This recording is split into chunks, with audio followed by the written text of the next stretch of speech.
Catherine at Daniel muling nasilayan na magkasama matapos ang kanilang breakup confirmation. Ito ang kauna-unahang public appearance nilang dalawa matapos ang kanilang hiwalayan. Isang dance number ang ginawa ng Kathniel sa ABS-CBN Christmas special ngayong hapon, December 13. Makikita din sa video na gustong hawakan ni Daniel ang kamay ni Catherine pero ito ay bumitaw. Samantala, maraming fans naman ang kinilig at umaasa na nagkakabalikan ang dalawa.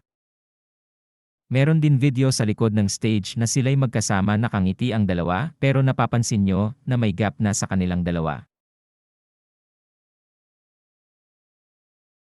Tara ating panoorin ang clip ng kanilang performance.